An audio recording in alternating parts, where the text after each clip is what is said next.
Iyan. Yes, magandang araw at welcome back. Kamusta kayo? Welcome.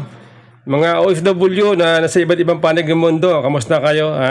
Sana ay nasa mabuti kayong kalagayan at siyempre mas maganda kung kayo personal ay manalangin sa Panginoon Diyos. Dahil ang panalangin po, ayan po ay personal na pagkikipag-communicate sa ating makapangyarihang Diyos. Okay? Mas maganda kung kayo mismo nagbe-pray para yan po ay direct communication sa ating Panginoon Diyos. Yan, napakaganda, di ba? Siyempre mas maganda kung pagising sa umaga, bago matulog sa gabi, ay manalangin kayo para patnubayan kayo ng Panginoon Diyos. Okay? So maraming salamat at muli, welcome. Ito mga kababayan, ay kagaya po ng ating inaasahan. Ay ito pong si General Nicolas Torre. Ay siya na po ang susunod na PNP chief. Wow, congrats! Congratulations! Ayan po ay inaasahan natin sapagkat kitang-kita naman kitang-kita naman sa galaw ni CIDD chief at ngayon ay PNP chief Nicolas Torre. Dahil lahat ginawa niya para lang siya ay mapansin. Lahat ginawa niya para lang siya ay makita na siya ay matapang. Walang nakatakutan. Sabi nga dito ni Speaker Romualdez, siya nga pala itong si Speaker Romualdez siya ay binati na itong si General Torre. Sabi, he is a principled and fearless officer, the kind of leader the PNP needs to restore credibility, enforce the law without fear or favor, and protect the Filipino people with professionalism and respect. Ganun ba yun? Yung pinakita ba ni General Torre ay yung ginawa niya sa KOGC, yung ginawa niya kay Tatay Digong na pamabastos, yun ba ay masasabi na professionalism? Yun ba masasabi na respectful na magiging PNP chief? Wow! Ayan po ay pahayag ditong si Speaker Romualdez bilang papuri o pag-welcome kay incoming Chief General Nicolas Torre. Okay? Maging ito si maging itong si Laila de Lima ay nagpahayag din po ng kanyang pagbati. Siya daw po ay confident dito kay Nicolas Torre bilang PNP chief. Okay, galing Okay. Ayan ay congrats muli Mr. General Torre, PNP chief. Ayan tanong. Ito lang ang akin. Ito inuulit ko kasi dati ko na itong natalakay, di ba dati nabanggit na isa si Torre sa pinagpipilian na magiging PNP chief. So dati natalakay ko na to. Pero ngayon mas malinaw sapagkat ay meron po tayong mga nakitang possible na dahilan na pwede maging ground para siya ay pwedeng ma-denied ang kanyang promosyon pagdating ng pagharap niya sa CA. Okay? Kasi di ba itong si Torre, kamakailan napabalita na siya daw ay sinampahan ng kaso ng isang babae. Napanood ko yun sa balita Sino ba itong babae na yon? Hanapin ko nga siya daw ay sinampahan ng kaso ng isang babae na dahil sa ano ba yon? Yung serious illegal, ano ba yun? Detention yata.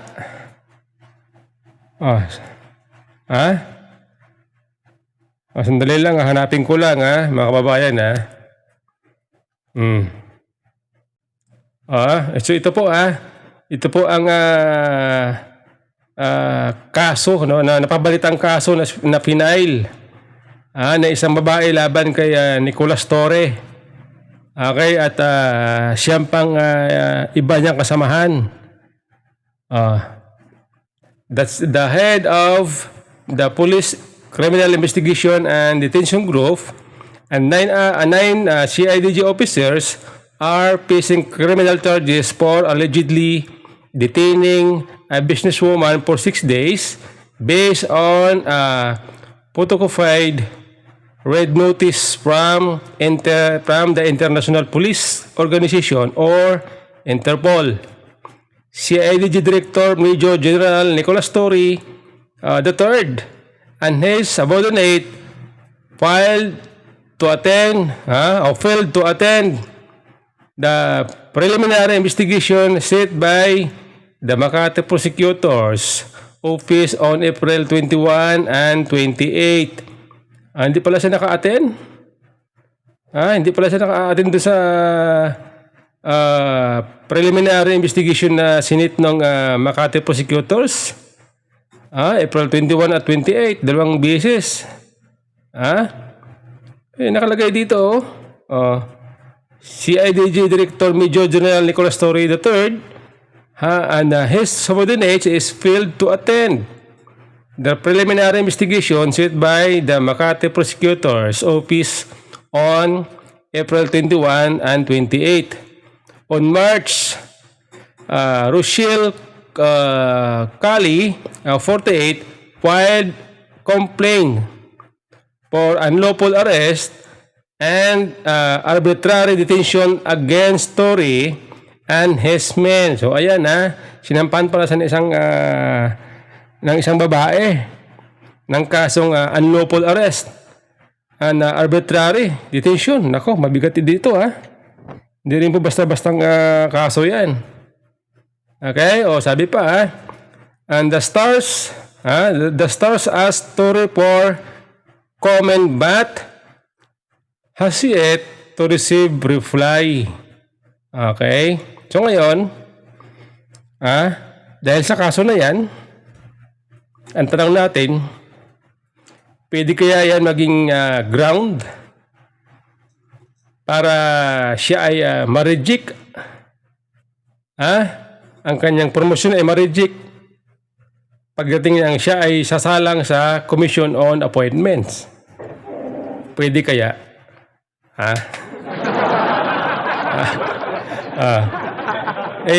Di ba dati, kung di ako nagkakamali, siya din po ay sinampahan ng kaso ng kampo ng Maniki Buloy. Tama ba? Kasi hindi ko mahanap dito kaya hindi ako sigurado kung bagamat yun ay nabalitaan ko lang sa media, pero ako pa ay naghahanap dito para ma-confirm natin kung totoo o hindi na siya ay sinampahan ng kaso ng kampo ni Buloy doon sa pangyayari doon sa QOGC Sage. Hindi ko lang alam kung natuloy yun. Napabalita yun na siya ay plano sampahan ng kaso, pati yung iba pa. Yung sangkot dun sa mga paglusob dun sa QOGC. Hindi ko lang alam kung yun po ay natuloy. And then, itong latest, yung si Senador Amy Marcos naman, na napabalita na nag-file din ng kaso sa Ombudsman. Hindi ko alam kung kasama doon si General Nicholas Torre. Okay? Ganun pa man, ito po ay confirm.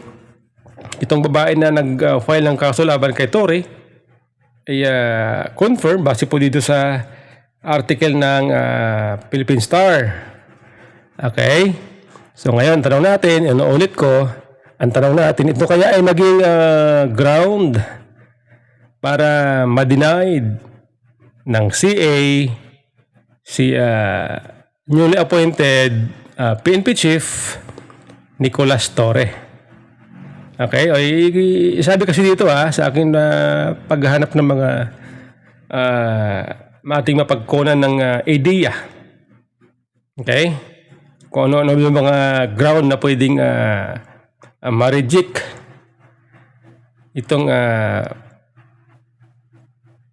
promotion ng isang PNP chief. Okay, sabi dito the Commission on Appointments, CA, can deny the confirmation of a PNP chief due to cases or controversies involving the nominee.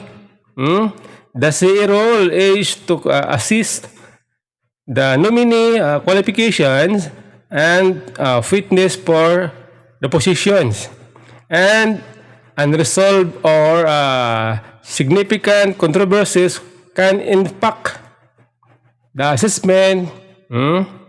The CA decision to confirm or deny is not just based on legal or factual matters, but also on the public interest and the need for leader who can effective lead by the PNP.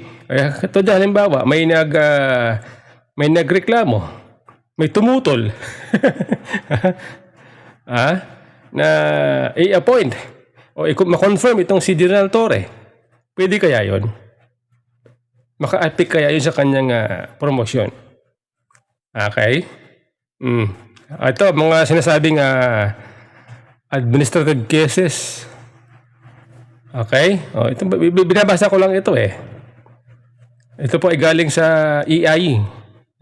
EI. Serious administrative charges, especially those involving misconduct or dishonesty, can also be grounds for denial of confirmation. Pwede kaya yon? Pasok kasi dito si General Torre. Sinabanggit. Administrative cases. Ulitin ko serious administrative charges, especially those involving misconduct or dishonesty, can also be ground for denial of confirmation. Okay?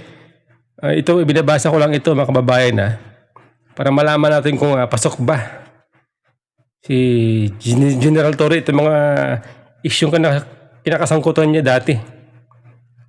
Dahil posible yan, pagsalang niya sa CA, lahat siya uungkatin. Okay? Lahat siya uungkatin mga kababayan.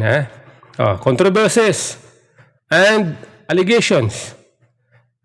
Any controversy or allegations of wrongdoing, even if not resulting in formal charges, can be evaluated by the CA. Public interest. Public interest.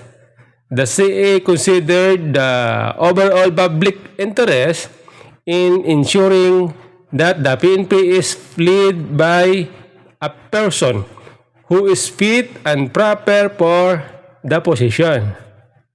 Sakis ni Torre kaya?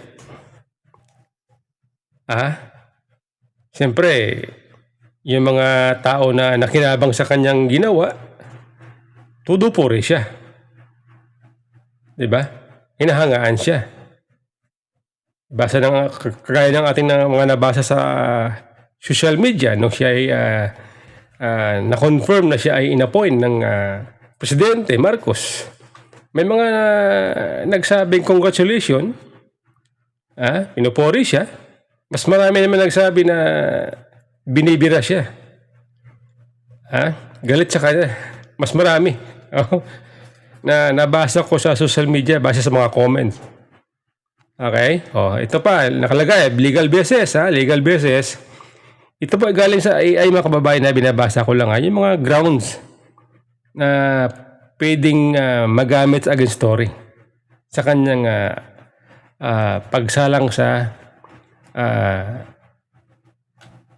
komisyon ng appointment. Siyempre, lahat niyan ng mga PNP chief na na-appoint ay dadaan yan sa pag-scrutiny ng mga CA members, mapasinado at mababang kapulungan ng Kongreso. Dadaan yan sa pag-scrutiny nila kung papasa ba si Torre bilang PNP chief. Galing ko Ayan, babasahin ko lang ito. O legal basis, the Constitution grant the CA the power to confirm appointments made by the President, including the PNP chief, This power includes the ability to evaluate the nominee fitness and make a decision based on the information presented by the public interest. While the CA decision is not subject to court review, they must act in accordance with the law and the requirements of the Constitution. So ayan, mabigat din pala ito mabigat din pala itong pagdadaanan ni General Nicolas Torre kung sakali.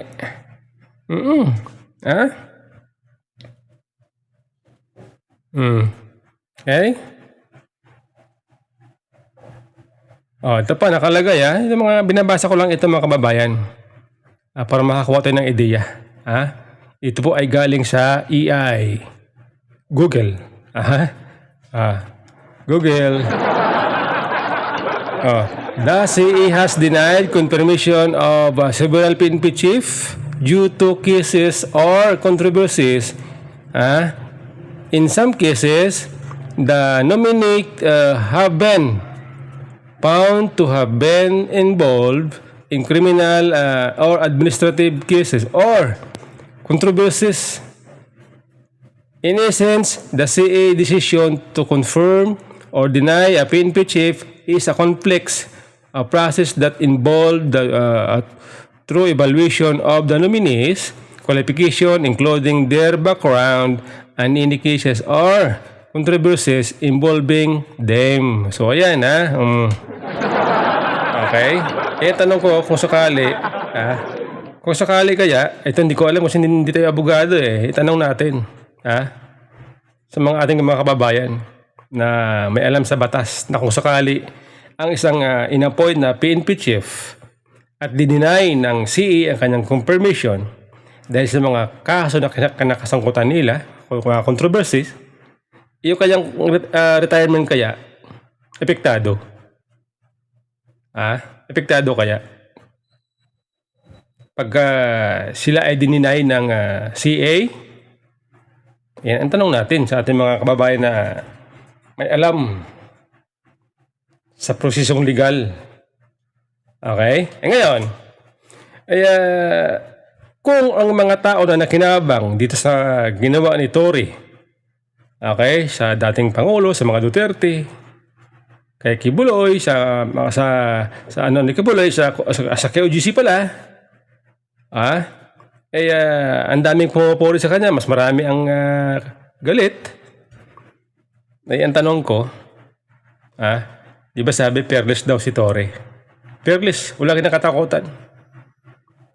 Ang tanong ko, yung kayang sinasabi nilang walang kinakatakutan, hindi takot si Torre. Fearless, sabi nga ni Speaker Romualdez. Kasi yung nakalaban ni Torre doon, yung mga nilusob ni Torre doon sa QGC, wala naman mga baril yun di ba? Fearless daw nung